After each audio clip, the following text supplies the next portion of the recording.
जय महाराष्ट्र. मी तुळशीदास भोईटे. आजचं न्यूजरूम काहीसं वेगळं, कारण आज आपण जास्त विचारण्यापेक्षा ऐकणार आहोत. जसं तुम्ही ऐकणार आहात तसं संपूर्ण जय महाराष्ट्राची टीमसुद्धा आज न्यूजरूममध्ये ऐकण्याचं जास्त काम करणार आहे. कारण त्याचं कारणही तसंच आहे. आपल्यासोबत आज आंतरराष्ट्रीय ख्यातीचे व्याख्याते आणि त्याचबरोबर लेखक, त्यांची ओळख किती आणि किती करू असा मला प्रश्न पडतो असे डॉक्टर सच्चिदानंद शेवडे आपल्यासोबत आहेत. होय, वयाच्या 21व्या वर्षापासून ज्यांनी आजपर्यंत गेली 35 वर्ष जवळपास, मला वाटतं मी चुकत नाही आहे, 35 वर्ष झाले असतील. हो हो 4000पेक्षा जास्त व्याख्यान आणि प्रवचनं ज्यांनी दिलीत ते डॉक्टर सच्चिदानंद शेवडे आपल्यासोबत आहेत. पहिल्यांदाच मला असं वाटतं की जो संपूर्ण प्रवास आहे त्याविषयी बोलायला आवडलं असतंच, मात्र थेट मुद्द्यावरच आलं पाहिजे. कारण अध्यात्म, धर्म हे तुमच्या आवडीचे विषय, इतिहासातही तुमचं संशोधन आहे, तुम्ही त्यावरचा अभ्यास आहे. लोक अगदी बर्फातही तुमचं शिवचरित्रावरील व्याख्यान ऐकण्यासाठी थांबलेले युरोपामध्ये. हो, मला ठाऊक आहे ते. मात्र देशासाठी सुद्धा तेवढीच प्रखर संवेदना जेव्हा डॉक्टर शेवडे बोलतात तेव्हा जाणवत असते सातत्यानं. आणि सध्या गेले काही दिवस वाद सुरू झालेला आहे तो वंदे मातरमवरून. या वादात एक मुद्दा आणला जातो की जाणीवपूर्वक हिंदुत्ववादी केवळ स्वतःची मतपेढी भक्कम करण्यासाठी एखादी निवडणूक डोळ्यासमोर आली की हा मुद्दा उकरून काढतात काही ना काही निमित्ताने आणि मुसलमानांना लक्ष्य करतात. तुमचं स्वतःचं मत काय? मुळात मी याच्याकडे धर्म या दृष्टिकोनातून बघतच नाही. आता कालचाच जर आपण प्रसंग घेतला तर मद्रास उच्च न्यायालयाचा निर्णय आल्यानंतर खरं म्हणजे महाराष्ट्राच्या विधानसभेमध्ये का त्याच्यावरती हाणामारी व्हावी, किंवा तिथे एका आमदारांनी का असं सांगावं की मी एक वेळ देश सोडून जाईन पण वंदे मातरम म्हणणार नाही, असं कोणी त्याला म्हटलेलं नाही आहे ना. म्हणजे कालची जी प्रतिक्रिया आहे ती आकारण आहे. मला असं वाटतं दोन्ही बाजू तसं बघायला गेलं तर एकमेकांना उचकावण्याचा प्रयत्न करतात की काय मला कळत नाही. कारण याच्या आधीसुद्धा एकदा असं घडलेलं होतं की ज्यावेळेला वारिस पठाणांनी सांगितलं होतं की माझ्या मानेवरती सुरी ठेवली तरीसुद्धा मी वंदे मातरम अरे पण कोण ठेवतं आहे? कोणी ठेवायची भाषा केली आहे का मानेवरती सुरी? मग तुम्ही असं का म्हणता? बरं, तुम्ही असं म्हणता त्याची लगेच रिॲक्शन तिथून येते की अगर वंदे मातरम कहना, इस देश में रहना होगा तो वंदे मातरम कहना होगा. माझं म्हणणं असे की वंदे मातरम म्हणू नका. आम्ही देशभक्तीबद्दल कोणाच्याही शंका घेत नाही. आमचं म्हणणं फक्त इतकंच की जी वंदे मातरममध्ये भावना आहे तीच भावना जर मुस्लिम देशांमधल्या राष्ट्रगीतांच्या मध्ये असेल आणि तिथल्या मुसलमानांना ती चालत असेल तर तिथले मुसलमान आणि इथले मुसलमान वेगळे आहेत का? पण असं आहे का? कारण अनेकदा असा घेतला जातो. आम्ही तुम्हाला नावं सांगतो. ओमानच्या राष्ट्रगीतामध्ये तिथल्या झऱ्यांना मातेच्या दुधाची उपमा देण्यात आलेली आहे. मालदीव, बांगलादेशच्या राष्ट्रगीतामध्ये तर भूमीला माता मानून 5 वेळा प्रणाम आहे. आता हे जे सगळे सांगतोय, इजिप्तच्याही राष्ट्रगीतात तीच भावना आहे, भूमीला माता मानलेलं आहे. हे सगळे मुस्लिम देश आहेत. या मुस्लिम देशामध्ये चालतं, इथे चालत नाही. म्हणजे मग असंच वाटायला लागतं ना की हे मतपेढी करताच काहीतरी केलं जातं आहे. बरं, 1920 किंवा 1938 सालापर्यंत जेव्हा मी बघतो ना, तुम्हाला एक गंमत सांगतो. 1919मध्ये मौलाना अलींनी केम्ब्रिज विद्यापीठामध्ये ऑल इंडिया मजलिस ही विद्यार्थ्यांच्यासाठी म्हणून एक संघटना स्थापन केली होती. या संघटनेच्या कुठच्याही बैठकीचा आरंभ वंदे मातरमनी व्हायचा. 1920 पर्यंत म्हणजे बंगालच्या फाळणीच्या नंतर थोडाफार विरोध हा मुस्लिम लीगकडून होत होता, कारण ती स्थापन झाली होती त्याच एका जातीय भागावर म्हणून. पण त्याही वेळेला मोहम्मद अली जिन्नांसारखा माणूस जर वंदे मातरमला कोणी मान दिला नाही तर चिडायचा. तेच जिन्ना ज्यावेळेला 1938मध्ये मुस्लिम लीगचे सर्वेसर्वा झाले त्यावेळेला त्यांनी वंदे मातरम काढून टाकावं इथपर्यंत मागणी रेटली. त्याला आमच्याच त्यावेळच्या नेत्यांनी साथ दिली आणि तोपर्यंत काँग्रेस कार्यकर्त्यांच्या नियमावलीमध्ये वंदे मातरम संपूर्ण यावं कार्यकर्त्याला, हा एक नियम होता बरं का. तो काँग्रेसचा नियम होता. तो त्याच्यानंतर बदलण्यात आला आणि पहिली 2 कडवी तरी यावीत असा नियम करण्यात आला. आणि त्याच्या पुढची गंमत म्हणजे 1940 सालापासून काँग्रेस कार्यकर्त्यांच्या नियमावलीतून ती 2 कडवी सुद्धा हटवून टाकण्यात आली. आता हे तर आपल्याच देशातल्या लोकांनी केलेलं आहे. त्यामुळे मी ज्या वेळेला बघतो ना, एक गोष्ट लक्षात घ्या, मला नाही वाटत वंदे मातरमच्या बद्दल सामान्य कोणी, कारण मी मुसलमानांशी संपर्क साधत असतो. मला रस्त्यावरून जाता जाता आम आदमीशी संपर्क साधणं, परत आम आदमी म्हटल्यानंतर काहीतरी भलतं डोक्यात येईल, हो ते धरू नका, पण सामान्य माणसाशी संपर्क साधणं हे मला आवडतं. तर त्यामुळे मी तसं मुसलमानांशी संपर्क साधत गेलो. कालची गोष्ट तुम्हाला सांगतो, माझा टॅक्सीवाला मुसलमान होता, त्याच्याशी मी बोलत होतो. त्यावेळी त्यांनी बोलताना मला हे सांगितलं की माझं काहीच जात नाही म्हणालं वंदे मातरम म्हणताना. हे नेते लोक म्हणाले उचकवतात आणि ते बघतायत की आपली उचकवणारे दोन्हीकडे आहेत. दोन्हीकडे आहेत, वादच नाही. काही वेळेला असं होतं की ॲक्शन आणि रिॲक्शन या दोन्ही बाजू पण आपल्याला बघाव्या लागतात. आणि या दोन्ही बाजू आपण पाहिल्यानंतर मला स्वतःला व्यक्तिशः असं वाटतं की तुम्हाला वंदे मातरम तुम्ही म्हणा न म्हणा त्याच्यामुळे तुमच्या देशभक्तीच्या बद्दल आम्ही शंका घेत नाही. पण ज्या वेळेला तुम्ही एका त्याला धर्माचं लेबल लावायला लागता त्यावेळेला शंका यायला लागते तुमच्या हेतूच्या बद्दल, बाकी काही नाही. सर, वंदे मातरम संदर्भात जी बदलती भूमिका पाहायला मिळते, म्हणजे आता जसा तुम्ही उल्लेख केला, त्याचा फायदा काही राजकीय नेते मंडळी घेत आहेत, मात्र त्याच्यामुळे सर्वसामान्यांमध्ये एक वेगळा संभ्रम निर्माण होतोय असं वाटतंय. निश्चित होतोच आहे. माझं म्हणणं असे की हा वाद घालण्याचा मुद्दा आहे का? एक गोष्ट लक्षात घ्या, कोणत्याही राष्ट्राचा राष्ट्रध्वज, राष्ट्रगीत आणि राष्ट्रीय गीत ह्या तिन्ही गोष्टी मानबिंदू असतात ना, याच्यावर वाद कसा निर्माण होतो? माझ्या देशाचा हा मानबिंदू आहे म्हटल्यानंतर त्याचं रक्षण करणं, त्याचं जतन करणं, त्याची जपणूक करणं मी कोणीही असलो तरी माझं कर्तव्य आहे, भले मला आवडो न आवडो.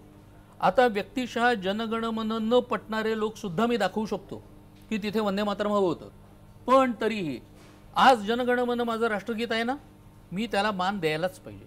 तसंच मी वंदे मातरमला द्यायला पाहिजे, यात काय हरकत आहे?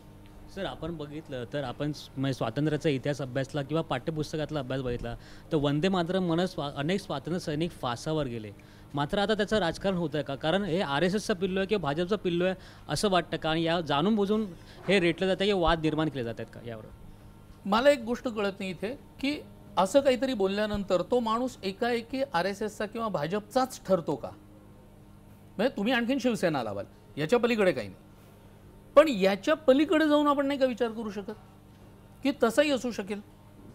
पण आम्ही हिंदुत्व म्हटल्यानंतर ते असं कुठेतरी संकुचित करतोय का की आम्ही एखादी ठराविक संस्था, संघटना, संघ किंवा पक्ष यांच्यापुरतंच मी मर्यादित ठेवतो का? मी त्याच्या पलीकडे जाऊन विचार का नाही करत? पण इथे एक मुख्य आक्षेप असा पण असतो सर की भारत माता असं म्हटल्यासमोर जे डोळ्यापुढे निर्माण केलं जातं किंवा जो प्रोपोगंडा संघाने निर्माण केला असं बोलतात, त्यात एका हिंदू देवीची प्रतिमा त्यात साकारली आहे आणि ती भारत माता.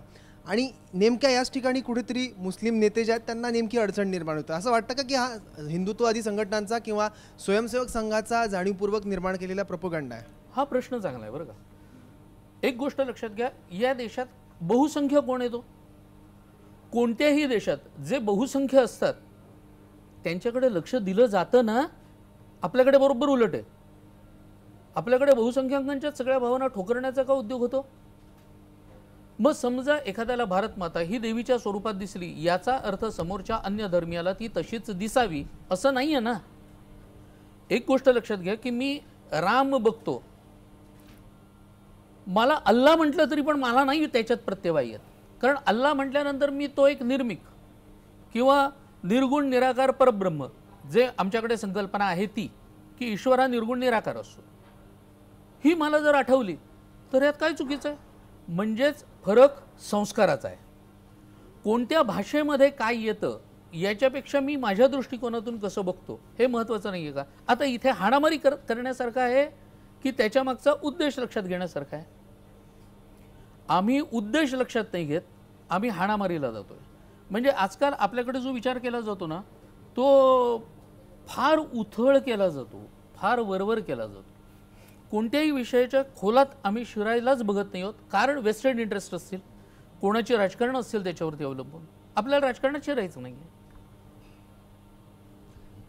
आज ही पुन्हा परिस्थिती निर्माण झाली आहे सगळी वंदे मातरमची. असं वाटतं का आता हिंदू धर्माचं प्रवचन किंवा व्याख्यानं जास्तीत जास्त करण्यात यावीत?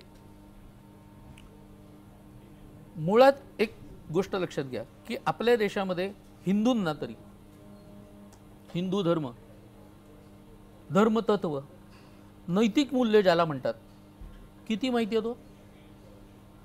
म्हणजे शिकवायला पाहिजेत ना. आता आजची तुमची पिढी, तुम्ही समोर बसलायत, सगळे तरुण पत्रकार आहात तुम्ही, तुमच्यापैकी किती जणांनी रामायण, महाभारत, भागवत वगैरे यासारखे ग्रंथ वाचलेत? हात वर करू नका, मनाशी विचार करा.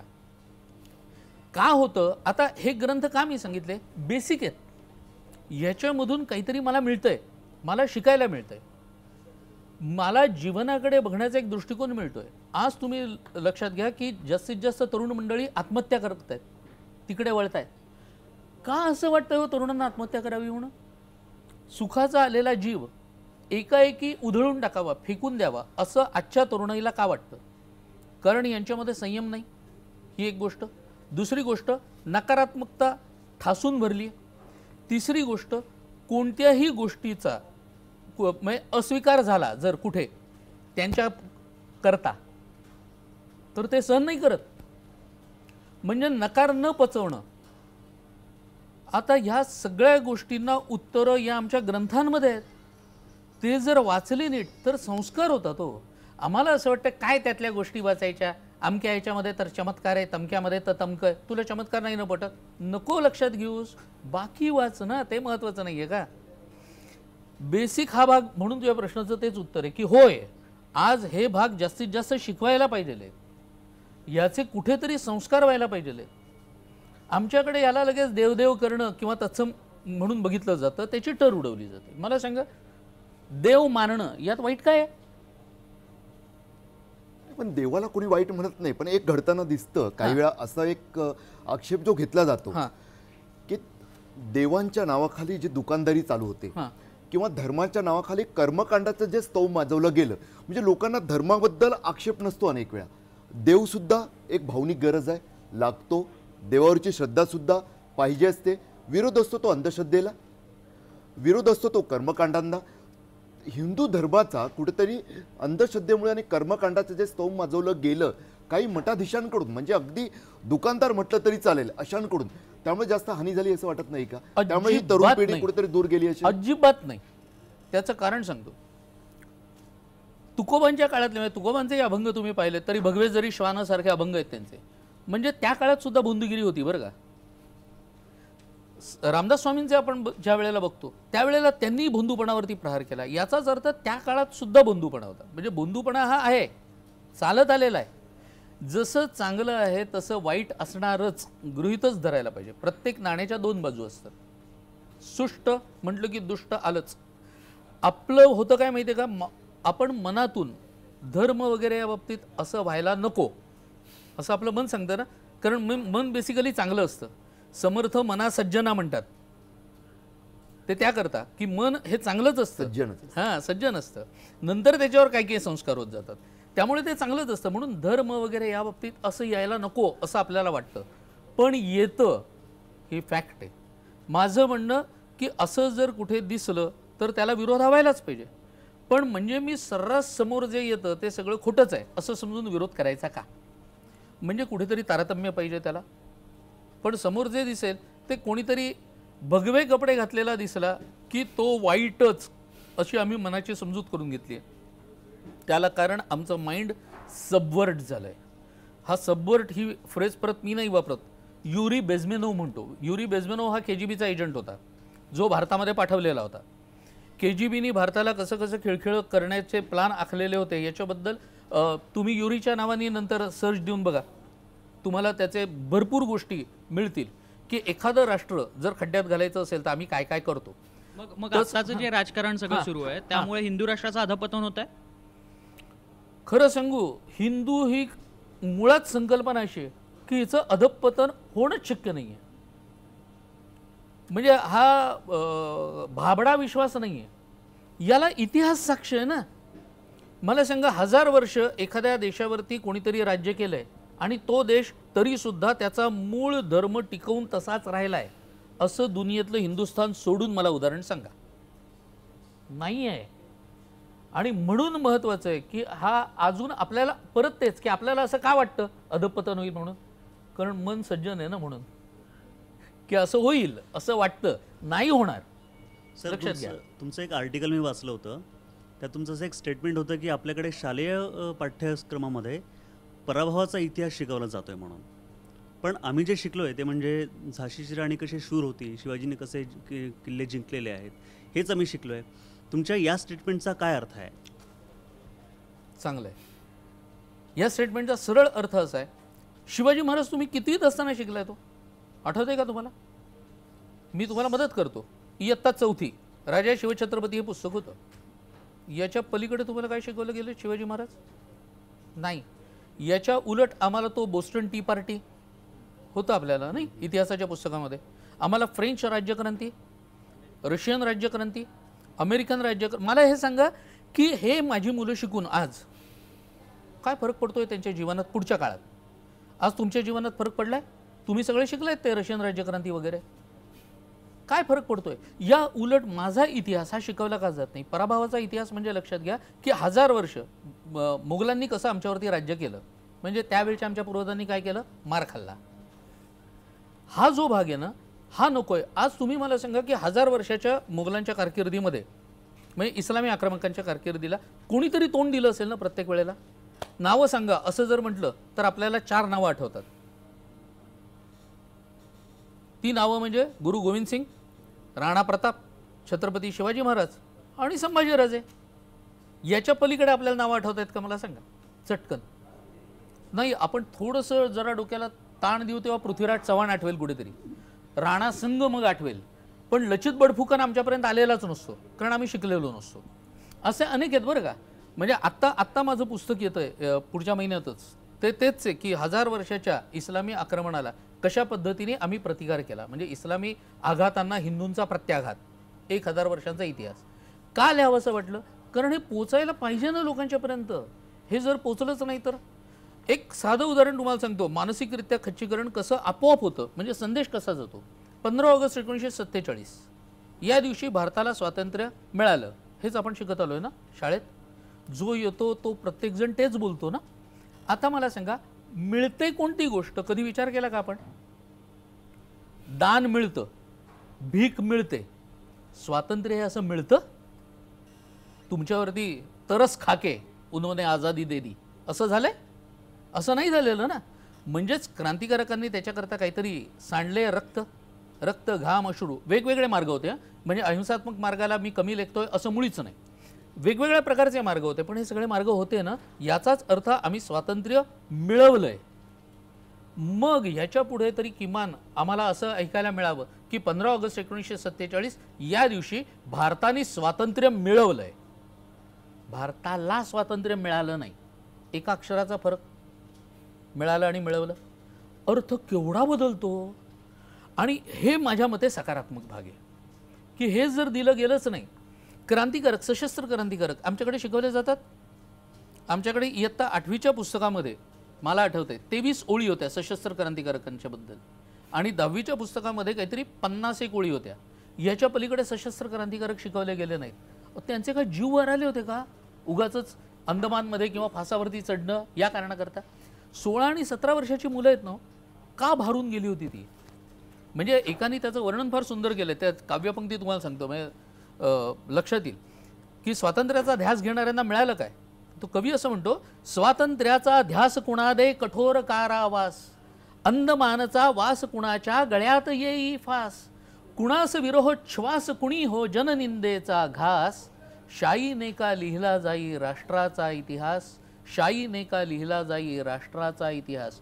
कोणत्याही राष्ट्राचा इतिहास केवळ शाईने लिहिला जात नाही, तो रक्त, घाम आणि अश्रू यांच्या शाईनेच लिहिला जातो. अगदी खरं हे जायला पाहिजे. अगदी बरोबर. इतिहास लिहिताना तो तर्काला आणि पुरावे आणि तथ्य यांना अनुसरून लिहिला जावा ही एक माफक अपेक्षा असते. बरोबर. एक विद्यार्थी म्हणून किंवा एक वाचक म्हणून. अगदी बरोबर. पण राजस्थानच्या शिक्षण मंत्र्यांनी एक वक्तव्य केलं की हल्दीघाटची जी लढाई होती अकबर आणि महाराणा प्रताप यांच्यात झालेली, त्यात महाराणा प्रताप जिंकले होते असं आता शिक्षण मंत्र्यांचं म्हणणं आहे. आणि त्यासाठी आम्ही एक समिती नेमली होती आणि त्या समितीने आपल्या अहवालात हा दावा केला आणि त्यानुसार आता तिथला जो शिक्षण क्रम आहे तो बदलला जाणार आहे. तर आता अशा पद्धतीनं इतिहासात बदल केल्यामुळे खरंच इतिहास बदलणार आहे का? म्हणजे या हा चांगला आहे. म्हणजे हा एक भाग झाला ना. इतिहासातले बदल हे किती वेळा होतात. महाराष्ट्रात नवीन आहे का हो? महाराष्ट्रात तर मी सांगतो तो इतिहास अशा पद्धतीने आजकाल इतिहास लिहिला जातो आणि सांगितला जातो. ही आमच्याकडे अवस्था आहे. म्हणजे इतिहास जर आमच्याकडे महाराष्ट्रातलं तुम्ही आता बोला ना की महाराष्ट्रामध्ये तर जातीय दृष्टिकोनातून लिहिला जातो. का? मूळ पेपर्स कुठे आहेत? मूळ कागदपत्र दाखवा, त्याच्या आधाराने इतिहास लिहा. जातीय दृष्टिकोनातून जेव्हा लिहिला जातो त्यावेळेला त्याच्या मागची नेमकी भूमिका काय आहे हा प्रश्न पडायला नको का? कारण कोणतीही जात सरसकट वाईट नसते आणि कोणतीही जात अत्युत्तम नसते. चांगले वाईट सगळ्यांच्याकडे असतात आणि ते असणारच. माझं म्हणणं असं आहे की जो कोणी फितूर असेल किंवा तत्सम कोणी असेल, गद्दार असेल, ती त्या माणसाची वैयक्तिक दुर्बलता आहे ना. आपल्याकडे अख्ख्या जातीला नाही जबाबदार धरलं जात आणि त्याच्याबद्दल व्हॉट्सअप किंवा सोशल मीडियावरून सगळं अख्खा बदललेला इतिहास फिरत राहत नाही आणि त्याच्यावरती आम्हालाच प्रश्न विचारायला येतात लोक. तेव्हा त्यांना सांगावं लागतं की याच्यापेक्षा मूळ पुस्तकं वाच की, तुला पुस्तकांची नावं सांगतो, रेफरन्स बुक सांगतो, आणखीन काय करणार. त्यामुळे असं जर बदलला जात असेल, हां कोणी जर कागदपत्र दिली समकालीन वगैरे, तर त्या कागदपत्रांच्या नुसार इतिहासकाराला अभिनिवेश ठेवता येत नाही. इतिहासाच्या अभ्यासकाला ते करूही नाही त्यांनी. पण ज्या वेळेला समोर येतं त्यावेळेला तर ते त्यांनी मान्य करायला पाहिजे. पण मग असा सुद्धा एक प्रश्न निर्माण होतो की महाराणा प्रताप असतील किंवा शिवाजी महाराज असतील किंवा पृथ्वीराज चव्हाण हे परकीय शासकांसोबत लढले, सत्ताधीशांसोबत लढले की मुसलमानांसोबत लढले? कारण कुठेतरी असे एक शत्रू निर्माण केले जातात हे की शिवाजी आज महाराज बोललं हिंदू. जातं. खरं सांगू, हे सगळे प्रश्न आज येतात. आपण ज्या काळाबद्दल बोलतोय, अगदी सोपी गोष्ट सांगतो बरं का, आपण ज्या काळाबद्दल बोलतोय त्या काळात जायचं, तिथे उभं राहायचं आणि त्या सत्ताधीशाच्या नजरेतून पाहायचं तर आपल्याला कळेल. अफजल खानाच्या बरोबरची लढाई काय राजकीय होती? जर असती तो राजकीय भाग म्हणून आला असता तर त्यांनी तुळजापूरचं मंदिर का फोडलं? पंढरपूरच्या मंदिराला का उपद्रव द्यायला गेला? हे प्रश्न होतात निर्माण. तुम्हाला उत्तरं द्यायची नसाल तर देऊ नका, पण राजकीय म्हणून केवळ लावू नका लेबल. संपत्तीसाठी मंदिरे हिंदू राजांनी सुद्धा फोडली आहे. देवोत्पत्ती नायक नावाचं एक पद होतं जे मंदिर लुटून त्यातली संपत्ती मिळवण्यासाठी निर्माण केलं गेलं होतं. त्यामुळे हे ही कुठेतरी असं जर घडलं असेल तर ते फार क्वचित झालंय बरं का. हे सर्रास नाहीये. मी तुम्हाला औरंगजेबनामा किंवा याचा असलेला आलमगीरनामा ह्याच्यातल्या किती नोंदी दाखव की शेकडो मंदिरं फोडली आहेत. शेकडो, थोडी थोडकी नाहीत. मग तो राजपुताना असू दे किंवा उत्तर भारत असू दे. बरं, त्याची पत्र आहेत उपलब्ध. माझं म्हणणं, तुम्ही पत्र बघा, तुम्ही मूळ कागदपत्र बघा. शेवड्यांच्या बोलण्यावर विश्वास मुळीच ठेवू नका. माझा तसा दावाही नाही. मूळ कागदपत्र बघा. पहा आणि मग इतिहास माना. प्राध्यापक शेवडे जेव्हा बोलतात तेव्हा ऐकतच राहावंसं वाटतं. गुंगून जायला होतं की ब्रेकची वेळ होऊन गेली तरी सुद्धा लक्षात राहत नाही. मात्र शेवटी थोडंसं एका ब्रेकसाठी थांबायचं आहे. यानंतर आपल्याला जायचं आहे ते थेट काश्मीर प्रश्नावर. कारण डॉक्टर शेवडे यांनी डॉक्टरेट जी केलेली आहे ना ते काश्मीर प्रश्नावरच. त्यामुळे नक्की नेमकं सध्या जे काश्मीर पेटलेलं आहे त्याविषयी त्यांना प्रत्येकालाच विचारायला आवडणार आणि तुम्हाला ऐकायला सुद्धा.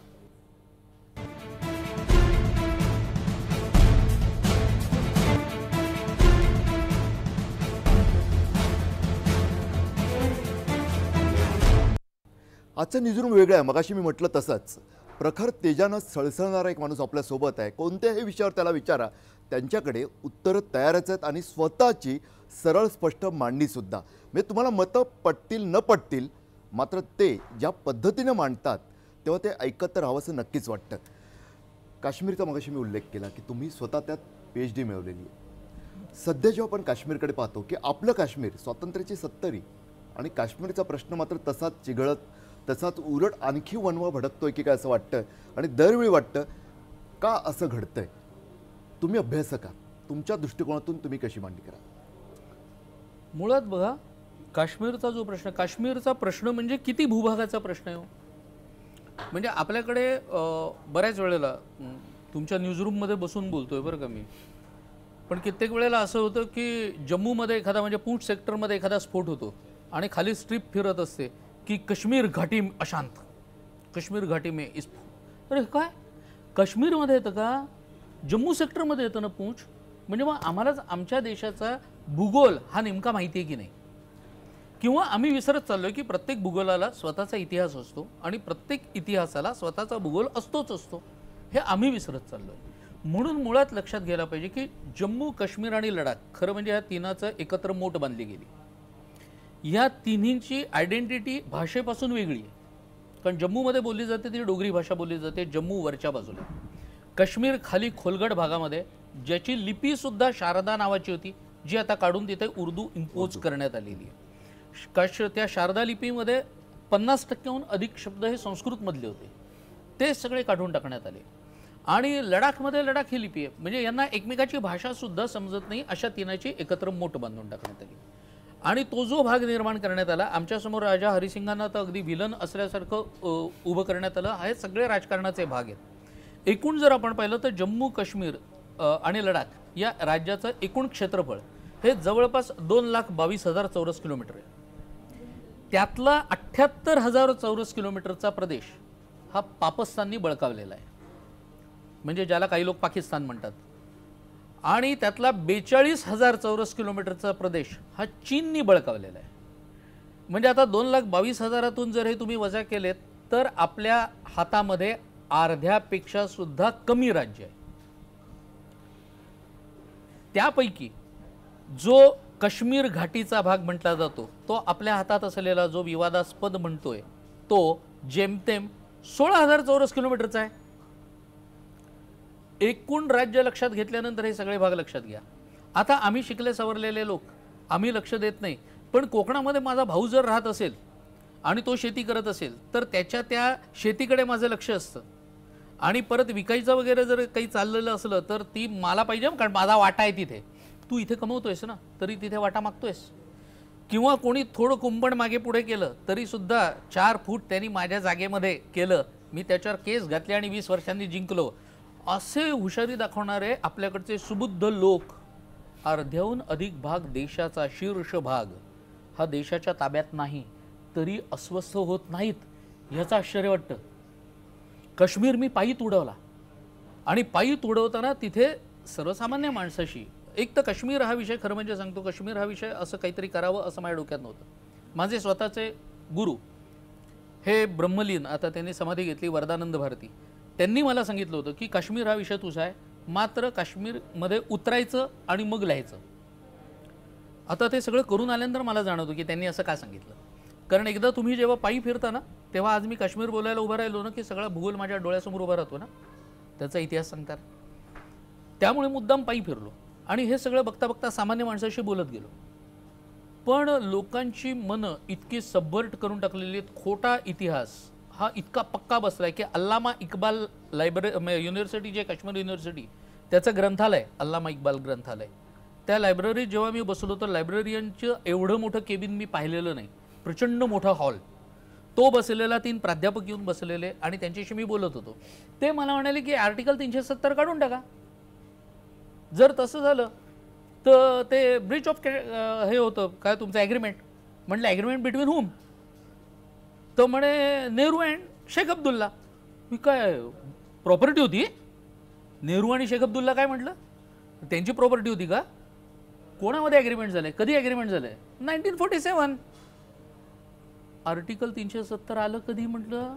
देशात घटना लागू झाली 1950 मध्ये आणि हे मला एका सुरात सांगतायत की 1947 मध्ये 370 आर्टिकल लागलं आणि ॲग्रीमेंट झालं. आता याला हसावं की रडावं? हे शिकलेले लोक, प्राध्यापक लोक मला सांगतायत हे.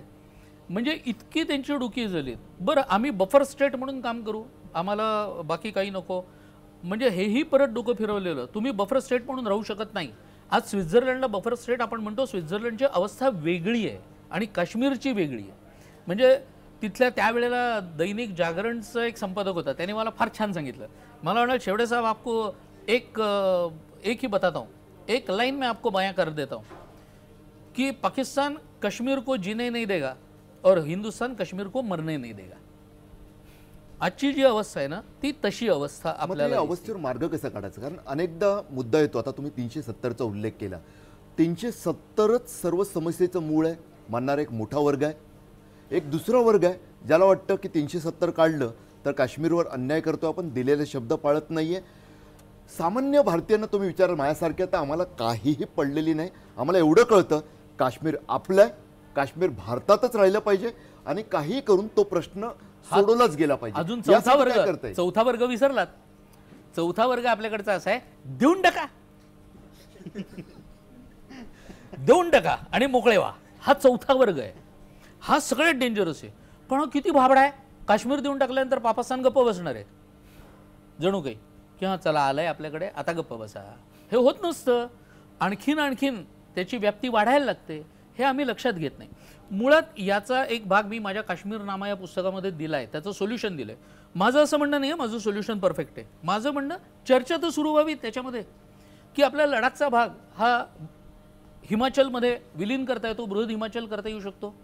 आपल्याला जम्मू वेगळा करता येऊ शकतो. तिथल्या लोकांच्याकडून तसा आवाज उठवून हा आवाज कसा उठवायचा असतो हे शेवड्यांनी सांगायला नको. सगळ्या राजकीय पक्षांना माहिती असतं की हे कसं करायचं असतं. पण मात्र जम्मू काश्मीरमधली तिकडचे स्थानिक लोकच म्हणतात की याच्यावर मोठं राजकारण होतं. हम लोग को इधर ही रहना है लेकिन सरकार को कश्मीर चाहिए, कश्मीर के लोग नाही, असा तिकडच्या स्थानिकांचा दावा असतो. हा एक प्रश्न. आणि जे काश्मीरी पंडित होते त्या काश्मीरी पंडितांवर जो अत्याचार झाला ते काश्मीरी पंडित स्थलांतर झाले त्याच्यावरनं सुद्धा राजकारणच होताना पाहिलेलं आहे. पण त्याच्यावर असा ठोस काही सरकारने काही केलेलं नाहीये. त्याला लागूनच तोच मी सांगतोय. त्याला लागूनच एक प्रश्न आहे. आजच एक भूमिका आली आहे त्या ठिकाणी, कारण की ज्या वेळेला त्या ठिकाणी पूरस्थिती येते आपले सैनिक त्या ठिकाणी जातात, सैनिक आपल्याला मदत करतात, त्या ठिकाणी स्थानिक लोक जी आहेत ती मदत सुद्धा घेतात. मात्र त्याच वेळेला सैनिकांच्या गाड्यांवर ताफ्यांवर हीच स्थानिक लोक दगडफेक करतात. स्थानिकांना नेमकं हवंय तरी काय? चांगला प्रश्न तुझा. मी क्रमाक्रमाने येत होता. मुठ्ठी, अखनूर वगैरे जम्मूमधले जे सेक्टर आहेत ना तिथे पंडितांची शिबिर आहेत, ज्या शिबिरांमध्ये मी स्वतः जाऊन राहून आलेलो आहे. आज फार वाईट अवस्थेमध्ये ते लोक राहत आहेत. दीड खाण्याच्या खोलीत राहत आहेत. सरकार अत्यंत तुटपुंज असं त्यांना पैसे देते, अशी त्यांची आज अवस्था आहे. पण ज्या वेळेला काश्मीर पेटलं होतं म्हणजे 88चा काळ, म्हणजे तो 90चं दशक जे म्हटलं जातं, ज्यामध्ये राज्यपाल जगमोहन होते. बटियों बगैर बटनियों साज अश्क बनाए पाकिस्तान या घोषणा दिल्या जात होत्या. या काश्मीरी भाषेतली घोषणा आहे. याचा अर्थ पंडितों के बगैर पंडिताइनों के साथ आओ बनाए पाकिस्तान या घोषणा दिल्या जात होत्या.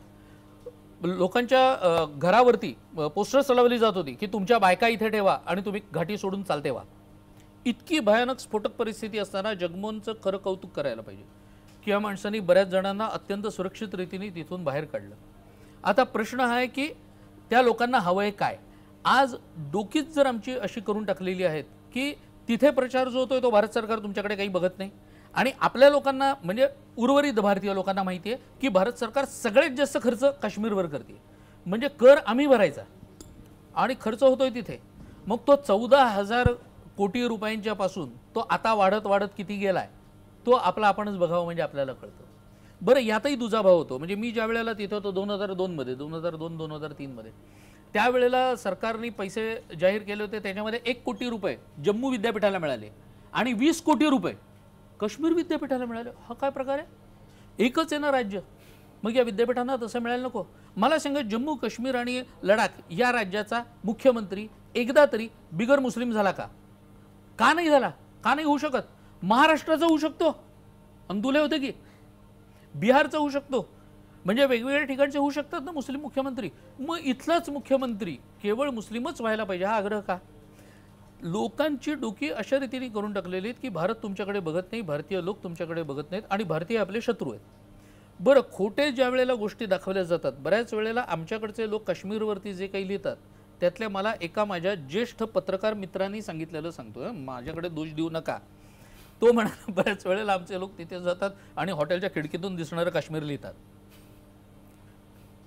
माझा त्याच्यावर विश्वास नाही, बघून लिहित असतील. पण तरी सुद्धा ज्या वेळेला चुकीचा काश्मीरचा भाग येतो समोर, आता एक बघा, काश्मीरमध्ये काही शेकड्यात आज हिंदू आहेत, शेकड्यात आहेत. त्याच्याकडे जर जाऊन विचारलं एखाद्या पत्रकाराने कसे राहता रे इथे, कसं काय, तुमच्या काही अडचणी असतील तर सांगा, मुसलमानांकडून काही त्रास होतोय का, स्थानिकांकडून काही त्रास होतोय का, तो माणूस म्हणणार मी आनंदात राहतो. तुम्ही इथे येऊन लिहिणार आनंदात राहतात काश्मीरमधले हिंदू. अरे तुमची पाठ फिरल्यानंतर जर तो विरोधी बोलला तर ते लोक जिवंत ठेवणार आहेत का त्याला? हा विचार करण्यासारखा मुद्दा आहे. नक्कीच अनेक विचार करण्यासारखे मुद्दे आहेत. मात्र काही लोक फक्त हॉटेलच्या खिडकीतून पाहून जे दिसतं ते लिहितात, काही लोक जे कोणीतरी वेगळंच सांगतं ते ऐकून लिहितात. हे सर्व मान्य करूया. मात्र मग काश्मीरच्या प्रश्नावर नेमका तोडगा काय? अगदी आपण मान्य करूया 16,000 स्क्वेअर फूटचा अवघा भाग असेल, मात्र एवढ्या छोट्या भागाचा प्रश्न या देशाच्या सरकारला का सोडता येत? बरोबर आहे. म्हणजे परत एकदा एक सामान्य नागरिक म्हणून हा प्रश्न आहे माझा. अगदी बरोबर आहे. माझ्याही डोक्यात तेच होते. मी मगाशी 2 भाग सांगितले, जम्मू आणि लडाखच्या बद्दल. उर्वरित आता जो भाग आहे ना, या भागात पहलगाम गडची म्हणजे अमरनाथच्या यात्रेचा जो भाग आहे ना, तो सगळा भाग तिथे पंडितांची वसाहत निर्माण करून काहीतरी तर सुरक्षितता त्याला देता येऊ शकते. अहो कमी नाही येतो, 5 ते 7 लाख पंडित म्हणजे आज इस्रायलने विस्थापित झालेले आहेत. गाझापट्टीत केलं तसं तुम्ही म्हणता? सुरक्षित राहतोय अमरनाथ. आज अमरनाथमध्ये काय होतंय, 2014 मध्ये सुद्धा लंगर जाळले गेले अमरनाथमध्ये. आत्ताच झालंय असं नाही झालेलं ना, बहुतेक एक दोन वर्षांनी होत आहेत हल्ले. मग त्या ठिकाणी पूर्णपणे अशी जर कॉलनी पंडितांची वसवता आली तर, आणि पाकव्याप्त जो आहे भाग त्याच्या सीमेवरती आमच्या निवृत्त सैनिकांना जर नेऊन वसवलं तर, आर्म्स देऊन. आज अवस्था अशी आहे की जे पॅलेट गन वगैरे वापरले जातात त्या पॅलेट गनवरती सुद्धा बंदी आणली जाते, कारण आमच्याकडचेच लोक बुंबाबुंब करतात की पॅलेट गन वापरू नका. बिचाऱ्या लोकांच्या चेहऱ्यावरती लागले, काही जणांचे डोळे फुटले. मला सांगा, जवानांना पायावरती गोळीबार करण्याचे अधिकार आहेत आणि पायावरच केले जातात. जेव्हा एखाद्या माणसाच्या चेहऱ्यावरती गोळ्या लागतात याचा अर्थ त्याच्या चेहऱ्यावर मारलेलं नाही आहे, खाली वाकलाय म्हणून त्याला लागलेलं आहे. खाली तो काय चप्पल नीट करायला वाकला असेल का दगड उचलायला वाकला होता, पण आम्हाला कणव त्याची येते. पण प्रश्न हाच पडतो म्हणजे की जे अमरनाथ यात्रेकरूंची सुरक्षा करू शकत नाहीत, जे अगदी सीमेवरची घुसखोरी थांबवू शकत नाहीत, ते उद्या जर पंडितांना पुन्हा नेऊन आपण वसवलं, पुन्हा जर निवृत्त सैनिकांना, शेवटी त्यांचे सुद्धा जीव आहेत ना, त्यांना जर आपण सीमेवर वसवलं, त्यांच्या सुरक्षेची काय काळजी करणार हे सरकार? म्हणजे कोणाचे असू द्या, काँग्रेस असू द्या, भाजप असू द्या, मी तसं नाही बघत आहे. सर्वच मारतात. मी बघतो एवढंच की गेल्या 70 वर्षामध्ये याच्यावरती केवळ खेळ खेळला गेला. आता सगळा सिनेरिओ किमान बदललाय. केंद्रामध्ये सरकार आलेले नवीन. आता ते PDPच्या बरोबर युती करू नये हे मलाही माहिती आहे, त्यामुळे नाही तर ते सांगाल तुम्ही मला, तर ते मला माहिती आहे. पण यांच्याकडून काहीतरी सकारात्मक बदल होईल असं मला वाटतं. त्याचं कारण सांगतो की आत्ताच काश्मीरमधल्या ज्या काही अतिरेक्यांच्या एकूण हालचाली आहेत त्या जास्त झाल्यात, आत्ताच हल्ले वाढलेत. याच्यात 2-3 गोष्टी संभवतात. त्यातली पहिली गोष्ट ही आहे की त्यांचे पैसे येण्याचे स्रोत कुठेतरी थांबलेत. म्हणजे सरकार सगळ्याच गोष्टी काही उघड करत नाही, पण किमान हे ज्या वेळेला मला दिसतं त्यावेळेला माझे विचार तसे चालायला पाहिजेत की काय काय होतंय आणि काय काय होत असेल. आणि म्हणून मला आत्ताच्या केंद्र सरकारकडून जास्त अपेक्षा आहेत, अगदी निश्चितपणे सांगतो.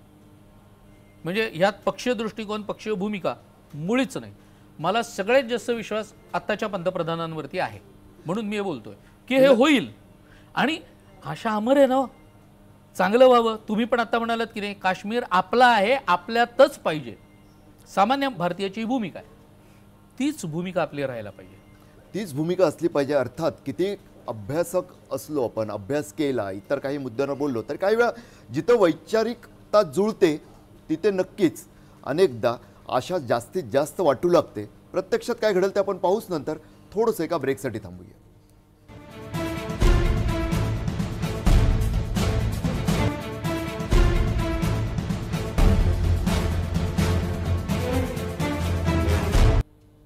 देव, देश आणि धर्म या तिन्ही विषयांवर सारख्याच प्रभावशाली पद्धतीनं डॉक्टर शेवडे आपल्याशी संवाद साधतात. आज न्यूजरूममध्ये म्हणजे एकही क्षण असा जात नाही की ज्यावेळी काहीतरी वेगळं ऐकायला मिळत नाही आहे. आता मला असं वाटतं की माझ्या सहकारी तन्मयीकडे मी थेट सूत्र देतो. आता शिवसेना सावरकरांचं राजकारण करताय असं वाटतं तुम्हाला? म्हणजे कोणत्या प्रकाराने? सगळ्याच प्रकरणांनी. म्हणजे केवळ राजकारणात फक्त तो मुद्दा येताना दिसतोय, बाकी प्रत्यक्षात असं काही होताना दिसत नाही. म्हणून खरं सांगू, सावरकरांचे जे विचार आहेत त्या पद्धतीने किंवा त्या पद्धतीने हिंदुत्व हाताळणं हे सोपं नाही. हे कोणीही हाताळू शकेल असं मला स्वतःला वाटत नाही. त्यामुळे शिवसेना शिवसेनेच्या पद्धतीने हाताळते त्यांचे हिंदुत्वाचे मुद्दे. हा एक की हिंदुत्व या मुद्द्यावरती ते सगळ्यात जास्त आक्रमक दिसतात, ही गोष्ट तुम्ही नाकारू शकत नाही. पण सर, एक असं सुद्धा बोललं जातं की राष्ट्रीय स्वयंसेवक संघ आणि त्या संबंधित काही हिंदुत्ववादी संघटना यांचं हिंदुत्व आणि सावरकरांचं हिंदुत्व, या दोन्ही हिंदुत्वांमध्ये काहीसा मूलभूत फरक आहे. म्हणजे एकीकडे गायीला सावरकर एक फक्त उपयुक्त पशु मानतात, माता नाही आणि देवता नाहीच नाही, याबद्दलचा त्यांनी लेख पण लिहिला होता. पण आजकाल गायीचं जे दैवतीकरण होत आहे मोठ्या प्रमाणात आणि गोमांस बाळगल्याच्या संशयावरून देशभरात हिंसक घटनासुद्धा घडतात. आणि सावरकरांचा हिंदुत्वात जर आपण मानला तर गाय एक उपयुक्त पशूच आहे, त्यामुळे त्यावर तिच्या दैवतीकरणावरून वाद निर्माण होण्याचा प्रश्नच नाही. पण आज ज्या हिंसक घटना घडत आहेत गोमातेच्या नावाखाली, त्याकडे तुम्ही कसं बघता? चांगला प्रश्न तुझा, बरं का. पण एक गोष्ट लक्षात घे इथे की ह्या घटना केव्हा घडत आहेत? कोणीतरी गोमांस बाळगतंय तेव्हा. हिंदूंना चिडवण्याकरता जर कोणी तसं करत असेल, आज कोणाला तरी राग येतोय म्हणून मी करतोय, काय करतोय, बीफ पार्टी करतोय सांगून. केरळमध्ये वासरू कापलं जातं भर रस्त्यावर, का? आम्ही बीफ कसे खातोय दाखवाय. याचाच अर्थ तुम्ही एका कोणत्या तरी मोठ्या गटाला चिडवायचा जाणीवपूर्वक प्रयत्न करता ना. म्हणजे खोडी काढली जातीये, नाही असं नाही, ही एक गोष्ट. आणि दुसरी गोष्ट, तू सावरकरांच्या बद्दल जे बोलला, सावरकर हे बऱ्याच वेळेला योग्य रीतीने पुढे आणले जात नाहीत बरं का. बरेच जण सावरकर आपल्याला पाहिजे त्या पद्धतीने वापरतात. म्हणजे मधली वाक्य काढायची. सावरकर म्हणतायत गाय उपयुक्त पशु आहे. सावरकरांचा अख्खा तो भाग माहिती आहे का, सावरकरांनी किमान 5-7 लेख लिहिलेत गाय या भागावरती. त्यामध्ये ते एका लेखामध्ये असं म्हणतात की देवाचे गुण भक्तात उतरतात असे आपल्याकडे म्हटले जाते.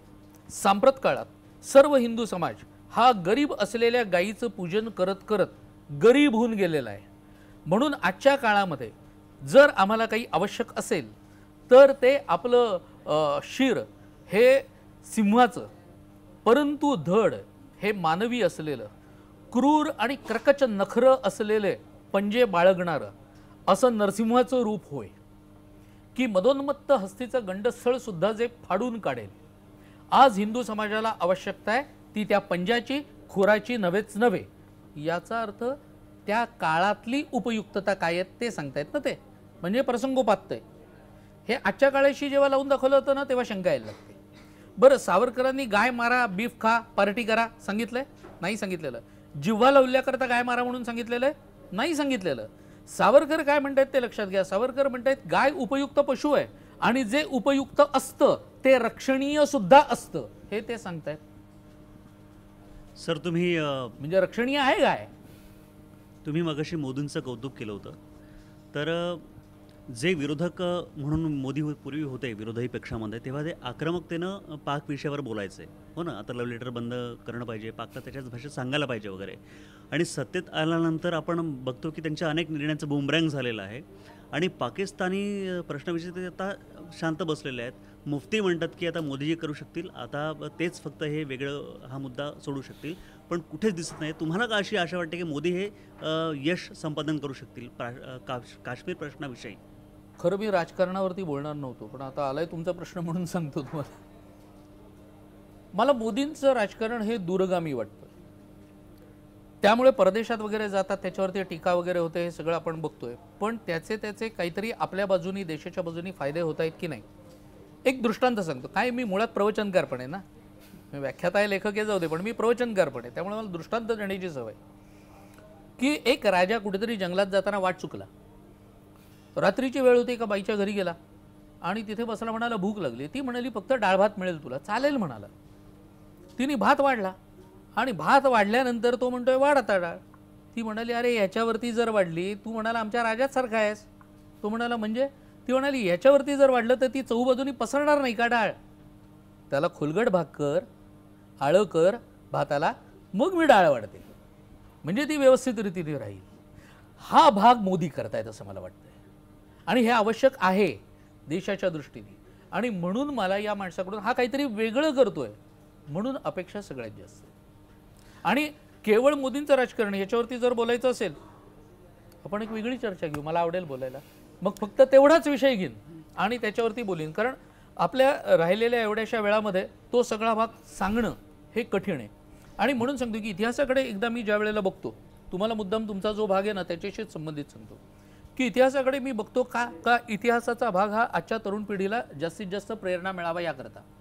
मग दुसरीकडे असं वाटायला लागलं की अरे नाही, यांना रामायण, महाभारत, भागवत हे सुद्धा तितकंच हे मिळवून देणार आहे. म्हणून मग मी प्रवचनाकडे वळलो तो या कारणाकरता की याच्यातून मी रामायण महाभारतातले असे भाग सांगू शकेन की ज्याच्यामधून तरुणांना काहीतरी प्रेरणा मिळेल. त्यांच्या भाषेत बोलीन, त्यांच्या भाषेत बोललो तर आणखीन प्रेरणा जास्त मिळते. बरं, एक वेगळा तर प्रयोग आम्ही आमच्या परीने करतोच आहे की तो इतका वेगळा आणि युनिक आहे की मला नाही वाटत जगात असा प्रयोग झाला आहे की, आणि मला त्याबद्दल मराठी माणूस म्हणून जास्त अभिमान वाटतो बरं का, की आम्ही 3 पिढ्या, माझे वडील शहाजीराजांची चातुर्य नीती सांगतात, मी स्वतः शिवरायांची युद्ध नीती सांगतो आणि माझा मुलगा डॉक्टर परीक्षित शेवडे हा शंभूराजांची राजनीती सांगतो. म्हणजे 3 दिवसाच्या कार्यक्रमात भोसल्यांच्या 3 पिढ्यांचा इतिहास शेवड्यांच्या 3 पिढ्यांच्याकडून असा एक वेगळा कार्यक्रम आम्ही करतो. आणि तो याच कारणाकरता करतो की हे पाथेय असल्यासारखं आहे.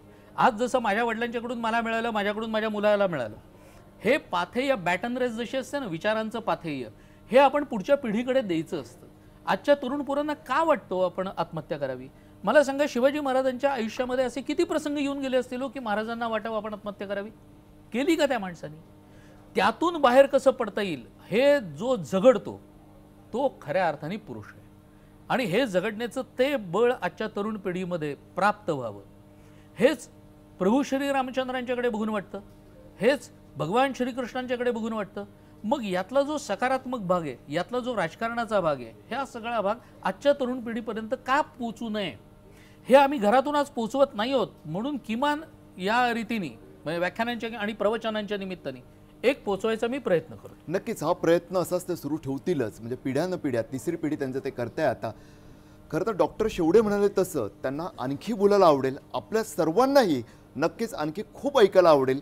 मात्र वेळेची मर्यादा पाळावी लागते. न्यूजरूममध्ये इथंच थांबूया. तुम्ही पाहत राहा जय महाराष्ट्र.